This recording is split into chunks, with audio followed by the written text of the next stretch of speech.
చాందిని చౌదరి మన వైజాగ్ అమ్మాయి ఎన్నో షార్ట్ ఫిలిమ్స్ చేసి పాపులర్ అయ్యారు. రాజ్ తరుణ్తో చేసిన బ్లైండ్ డేట్ షార్ట్ ఫిలిం ఆమెకు మంచి గుర్తింపు తీసుకొచ్చింది. లైఫ్ ఈజ్ బ్యూటిఫుల్ చిత్రంలో చిన్న పాత్రతో సిల్వర్ స్క్రీన్ పై తొలిసారి మెరిసిన ఆమె కేటుగాడు చిత్రంతో హీరోయిన్ గా ప్రమోట్ అయ్యారు.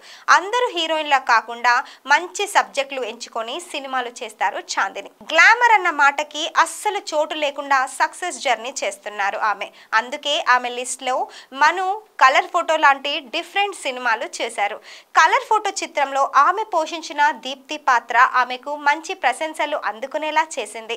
స్టార్ హీరో ఉండాలి, నేను అందంగా కనిపించాలి అనే లిమిటేషన్స్ లేకుండా వచ్చిన సినిమాలను తనకు తానే ఫిల్టర్ చేసుకుంటూ ముందుకు వెళ్తున్నారు చాందిని.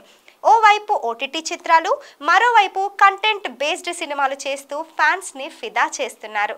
శుభనాయకం చిత్రంతో కోలీవుడ్ ఎంట్రీ ఇచ్చారు చాందిని. ఆ సినిమా ఆమెకు మంచి ఐడెంటిటీని అందించింది.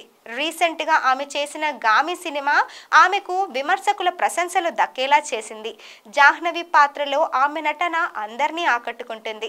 రాజ్ తరుణ్, సుహాస్ లాంటి హీరోలతో చేసిన ఆమె అజయ్ ఘోష్ ప్రధాన పాత్రలో చేసిన మ్యూజిక్ షాప్ మూర్తి చిత్రంలో కూడా నటించారు.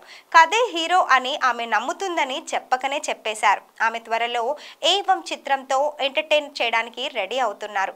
అందరూ యంగ్ హీరోయిన్ల గ్లామర్ కి పెద్దపీట వేస్తూ ట్రావెల్ అవుతుంటే చాందిని మాత్రం టాలెంట్ ని నమ్ముకొని ప్రయాణం చేస్తుంది.